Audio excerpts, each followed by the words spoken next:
Tonight on WTOP-10 Nightly News, Governor Hochul announces a major yogurt factory coming to Central New York. And progress on Interstate 81 in Syracuse gets a huge push. Plus, Quest Day is tomorrow. What presentations can you expect? WTOP-10 Nightly News starts now.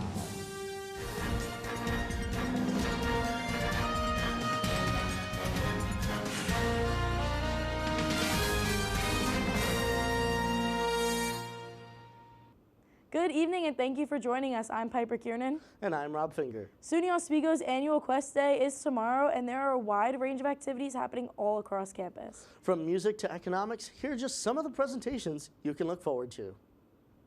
Oswego's History Department will be presenting talks on impeachment, foreign policy, and tanks in World War I in MCC Room 211 from 9 to 11 a.m. Also, Tyler Hall will host open student studios from 4 to 5:30, each studio highlighting an individual student's artwork. And lastly, Quest Day keynote speaker Dr. Lars Rudstam will talk about the ecological interactions of Lake Ontario from 1 to 2 p.m. in the MCC auditorium. The theater department's production of Tuck Everlasting is happening this week at Tyler Hall's Waterman Theater. The musical is about an 11-year-old girl who gets intertwined with a Tuck family that possesses eternal youth and goes on a wild journey with them. Tuck Everlasting is free for students and will run this Wednesday through Saturday at 7:30 p.m. as well as next Saturday, May 3rd at 2 p.m. Assistant Professor of Criminal Justice at SUNY Oswego, Matthew McCleskey, has been named editor of a digital resource library named Trails. McCleskey will hold this position on the editorial board for 3 years. He will review materials submitted to Trails in his areas of expertise and will recruit submission to help uphold quality content in those areas. SUNY Oswego's literacy magazine Subnivian is hosting their 5th annual award ceremony next Wednesday. 6 international literacy competition finalists will compete for awards in poetry and fiction. Authors from across the nation and across the ocean will be judged by writers from Central New York. SUNY Oswego students Marie Sova and Lily Tringle will host the virtual event, which will be free and open to the public. Good news for beer lovers, as a new brewery has opened up over in the town of Mexico. 6 Acres Farm Brewery was named the winner of Oswego County's Next Great Idea business competition back in 2021, and it spurred off from the well-established Bailing Orchards. Tasters can expect a selection of fruit-forward beers brewed with ingredients cultivated on the farm with locally sourced products. The brewery's scenic rural setting hopes to be an exciting new destination for locals and tourists alike. You know what? We are finally getting some warmer temperatures in Oswego as we near the end of April. But what's in store for us as the week goes on? Let's take a first look at your forecast with Storm Team 10 meteorologist Evan Bedron. Yes, that's been quite nice, and actually we're going to be seeing a warm-up as we go throughout the week today and throughout the rest of your week into the weekend. But first, looking at our temperature right now, we can see Rochester sitting at 51 degrees, so mild, but starting to be on the cooler side. And as we look further west, we can see Fulton at 48, and then all the way in the Adirondacks, they're already seeing temperatures in the mid to low 40s, like up in Fort Drum. And these temperatures are going to keep on dropping as we go throughout the night tonight due to many winds coming off the lake. You see Fulton, west wind around 9 miles per hour, and that's going to be a big factor in our temperatures as we go throughout tonight, where we see temperatures reaching the lower 30s before we start warming up again tomorrow morning. And I'll have more on that, my full forecast coming up after the break. But first, back to you guys at the desk. Thank you, Evan. One of America's biggest yogurt manufacturing companies, Chobani, is opening a new facility here in Central New York. Governor Kathy Hochul announced that Chobani will build a new facility at the former Griffiths Air Force Base in Rome in Oneida County. The facility will cost $1.2 billion and plans on adding around 1,000 jobs to the region. Empire State Development is providing Chobani up to $73 million in performance-based Excelsior Jobs program tax credits to support the development of the new facility. And earlier today, Governor Kathy Hochul awarded $250 million to Salt City constructors in order to complete Phase 1 of the I-81 project in Syracuse. Crews will be removing signage of the viaduct through downtown finally, signaling that the project is leaving its initial stages. As part of the next phase, construction will begin on the south side with the conversion of I-81 to Business Loop 81 between Birch Street and Colvin Street, with the addition of a new roundabout to act as the gate of entry to downtown Syracuse. President Trump has dipped his foot into a Long Island high school mascot naming dispute.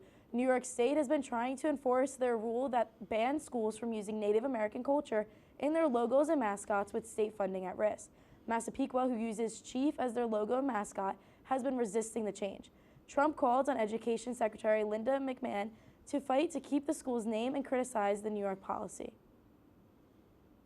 The Roman Catholic Diocese of Buffalo has agreed to a $150 million settlement with over 800 victims. The years-long scandal involved persistent abuse of churchgoers by clergy and a reluctance to punish the offenders by the highest-ranking church leaders, despite their knowledge of the abuse. Spokespeople for the organization and the victims said the settlement was a step in the right direction, but could not repair the severe pain and lifelong consequences that the abuses caused for the victims. Still ahead tonight, more updates on the mass shooting in the Himalayas. Plus, a wildfire in New Jersey is forcing residents to evacuate. All that and more right after this. When you look at the number of disasters in the U.S., chances are every area will deal with some kind of emergency in the next decade. And between school, sports, and social lives, chances are you won't be with your kids when it happens. Will they know what to do? Ready.gov/kids has the educational tools and information to make the conversation easy. When the time comes, chances are they'll feel prepared, not scared. So talk with your family today.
I had to eat a raw egg on Chris's dormitory floor.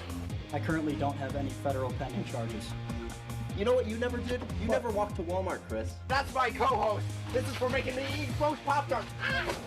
It's showtime, Chris. Come on. I want to be on the air for that. I got a couple things to say. No. Spin the wheel. But you got censorship. Welcome back. Welcome back. Welcome back to...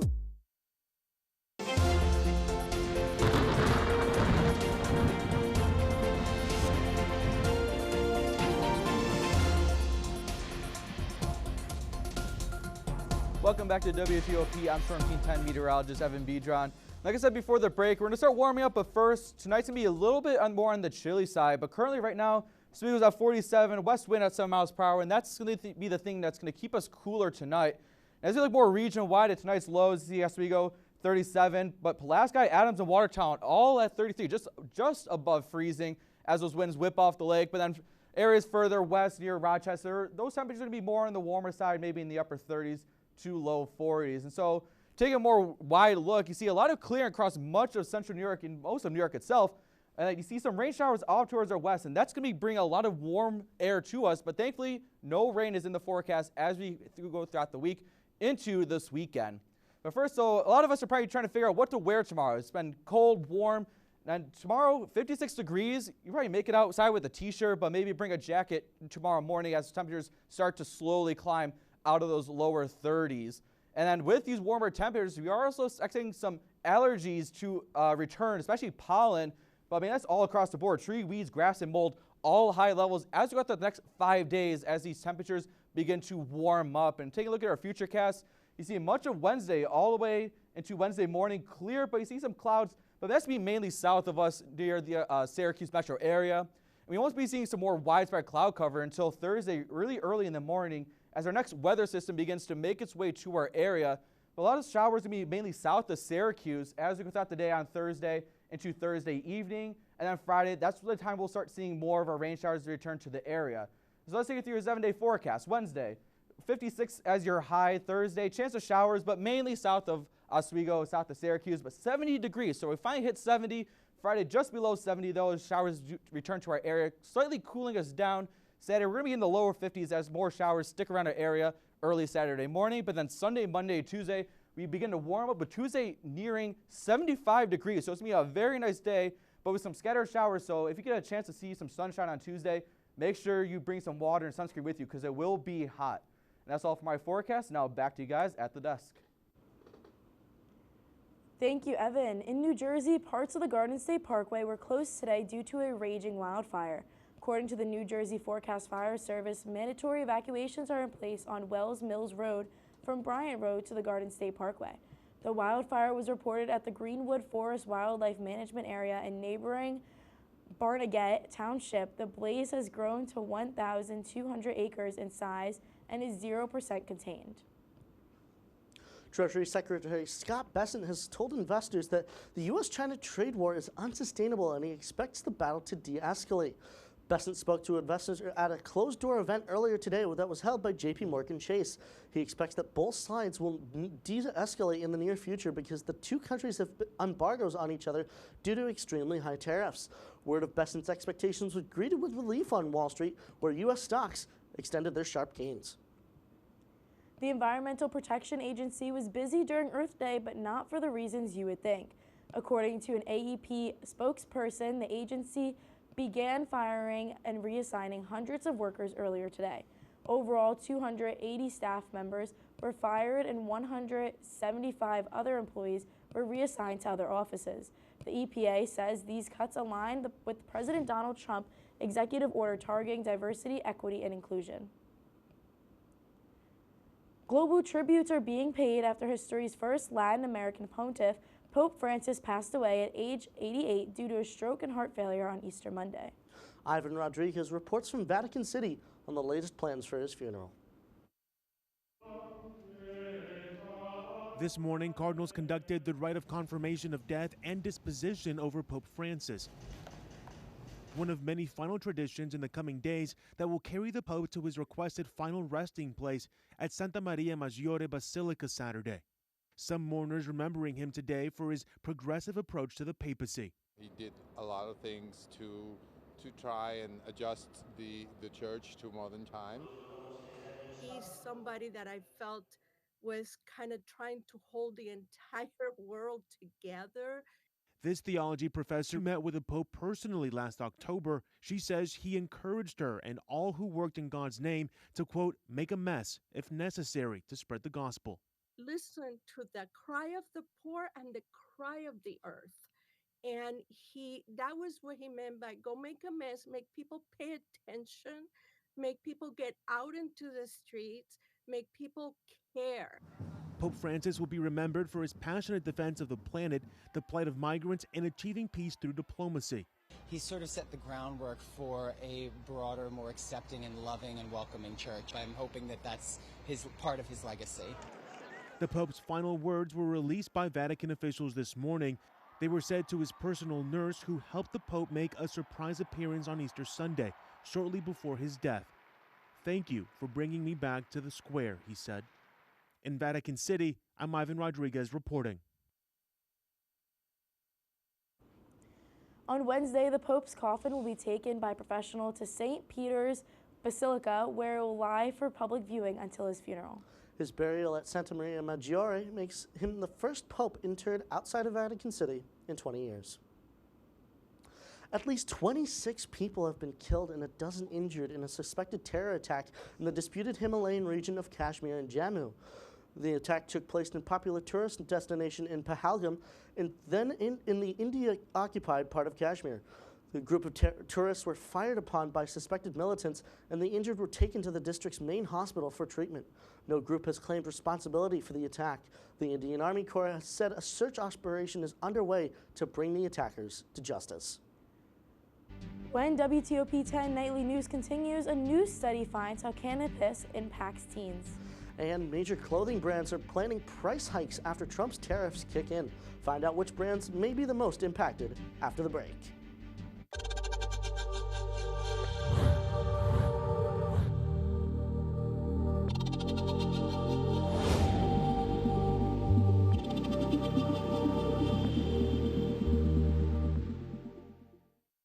Okay, President Stanley, whenever there's bad weather, who would you turn to? I'd turn to Storm Team 10. No, right but you've here. got to say it like this. Storm Team 10. Say it with me. Storm Team 10.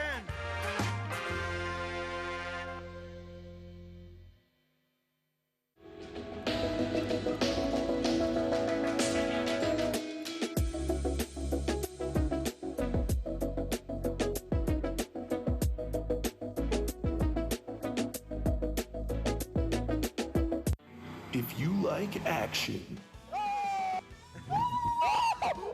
romance, If you're watching this, and highbrow humor, surface is this. Floor. Minch did not legitimately put his head in the toilet. there's only one place to turn. No! Tune in to new episodes of Oh boy! only on WTOP.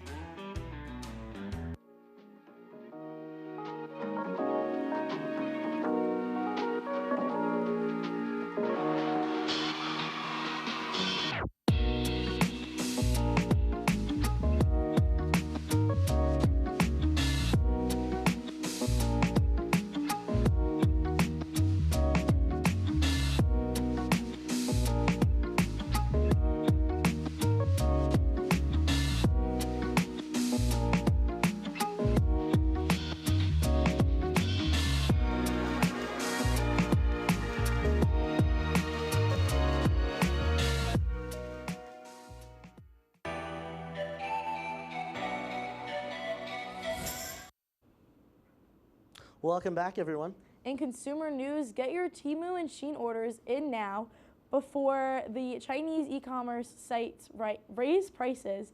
The companies recently issued notice that they are set to make price adjustments starting April 25th. They say it's due to President Donald Trump's recent tariffs imposed on goods from China. China is the largest clothing importer to the United States, so these tariffs will most likely raise the cost of most clothing, according to trade policy experts and economists. Health Secretary Robert F. Kennedy Jr. today announced that the government will phase out all artificial dyes from the food supply by the end of next year. FDA Commissioner Marty McCary says the agency is asking food companies to substitute petrochemical dyes with natural ingredients. Moms across America have spoken, and they want more honesty and humility from our nation's healthcare leaders. And if we're being honest, ADHD is not a genetic problem, and our obesity epidemic is not a willpower problem. It's something that adults have done to children. Health advocates have long called for an artificial food dye ban, citing studies that claim these dyes can cause neurobehavioral problems, including hyperactivity and attention issues in some children. It is Earth Day today. Every year, Earth Day is celebrated to bring awareness to ways we can all help our environment. But as Mandy Gaither reports, some healthy habits that help the Earth can also improve our mental and physical health.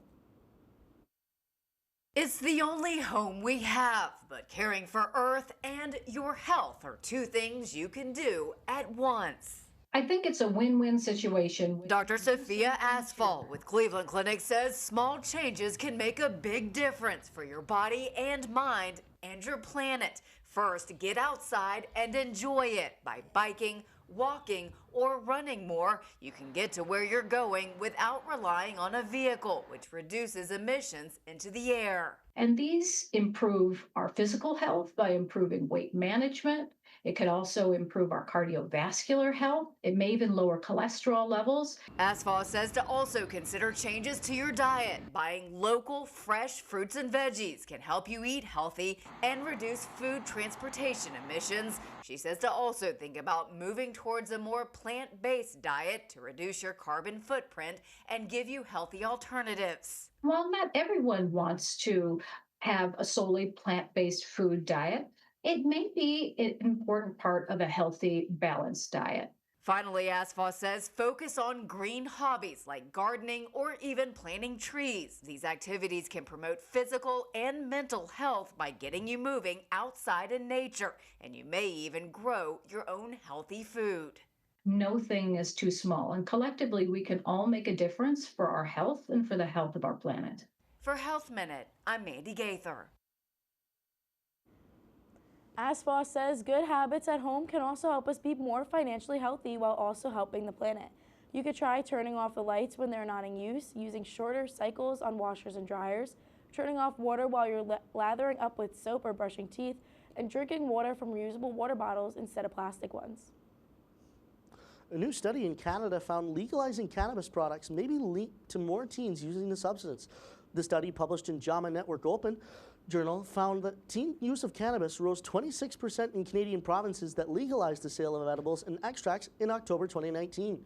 One expert says teens who regularly use cannabis products are at a greater risk for developing dependency disorders later in life. Some studies suggest cannabis use during adolescence, especially heavy use, could alter brain development. The USA women's national hockey team had a big weekend. WTOP-10 sports reporter Natalie Stickney has more on the story. Natalie? The USA women's national hockey team took home gold this weekend after a 4-3 overtime win against Canada.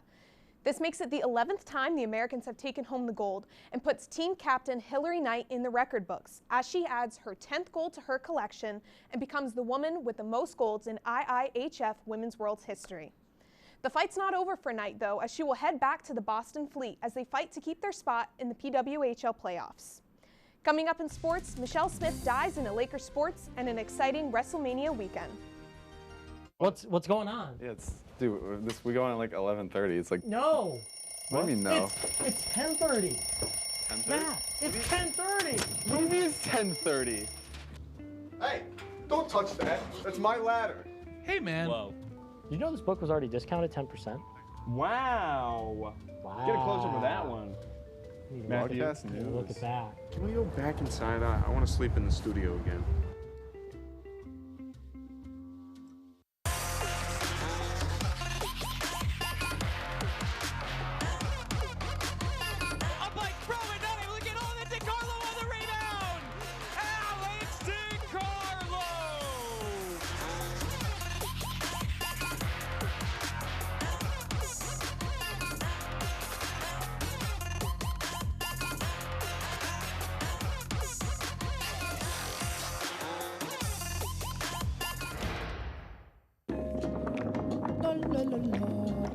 Free.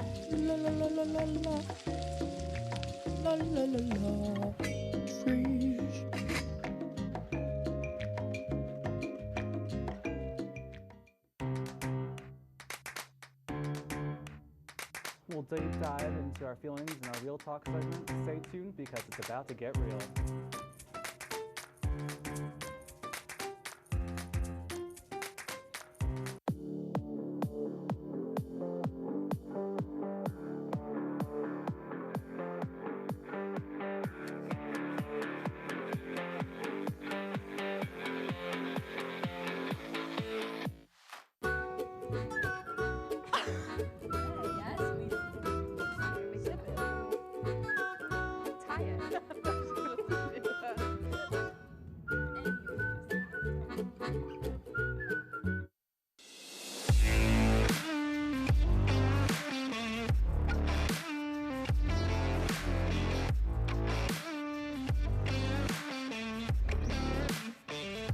Welcome back. I'm Michelle Smith with everything new in sports. The men's lacrosse team is currently undefeated in SUNYAC conference games this season. The Lakers beat the Plattsburgh Cardinals on the road this past Saturday, taking the win with double the amount of goals. Laker of the Month Corey O'Connor led the team with 6 goals and 1 assist. Oswego's SUNYAC record this season is 5-0. The next SUNYAC matchup for the team will be tomorrow at 4 p.m. on Laker turf. Staying with Oswego, Oswego baseball won this afternoon against RIT at RIT Baseball Complex. The Lakers won 9-5 with multiple players boasting multiple runs, hits, and RBIs, and committing only 1 error. RIT committed 4 errors in the loss, but scored 3 home runs in the game where Oswego had none. Overall, Oswego had 15 hits and 39 at-bats, and RIT had 12 and 38. Oswego's heading home for the next game versus Oneonta this Friday at Laker Baseball Field. Switching over to the pros, after a lackluster 82-game performance from the New York Islanders, the organization announced that they will not be extending a contract renewal to President and General Manager Lou Lamoriello. Lamoriello held the position for 7 years with varying reception from fans. In 7 seasons, the Islanders made the playoffs 5 times, making it as far as the Eastern Conference Finals in 2020 and 2021. Lamoriello's operating partner, John Collins, will conduct the search for the club's new GM. Olympic gymnast Simone Biles has confirmed that she will be in LA for the 2028 Olympics, although she's not sure in which capacity. Biles is the most decorated gymnast of all time, but at 28 years old, she has realized the importance of listening to her body. Biles won 3 gold medals and 1 silver in Paris, bringing her total to 11 Olympic medals overall. WrestleMania 41 set a new attendance record and is now the most successful event in the history of the World Wrestling Entertainment. The 2-day showcase drew more than 124,000 fans to Allegiant Stadium in Las Vegas. The iconic wrestling event was held on Saturday and Easter Sunday just this past weekend. On-site merchandise sales were also up, more than 45% from previous WrestleMania events. Hospitality sales and packages also saw a 75% increase from previous events. WrestleMania 41 now beats the previous record set last year at WrestleMania XL. The 2-day event also generated more than 1 billion views on social media, and the popular video game Fortnite launched Cody Rhodes and Undertaker skins in the item shop to coincide with the event. Now John Cena is on his way and could potentially win a 17th WrestleMania title. Thank you, Michelle. Stick around for a Bulldog competition and more after this. Would you like to try snacks from faraway lands?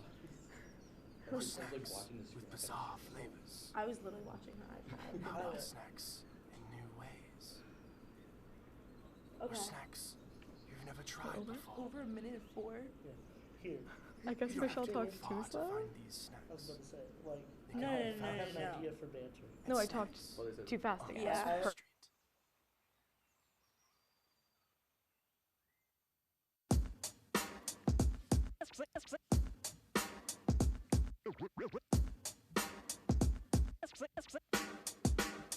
Yeah, we're walking around campus, and what do we see? All these clubs are looking. They looking for me. There's hockey. There's improv. So much to see. So let's go try them out and see how they be. Come on and please watch. Our embarrassments free. Tune in to Amateurs on WTOP. Happy Friday, Lakers, and another beautiful day here in Oswego, New York. I'm DJ Don Perone, and I'm happy that you're starting your weekend off right listening to WNYO 88.9 FM, the Laker Radio Network. I said, darling, can you see? There's no room for us. There's no room.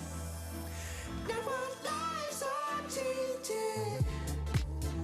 Promises keep slipping.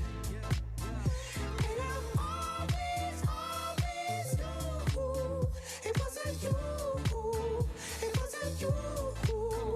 Now our lives are changing.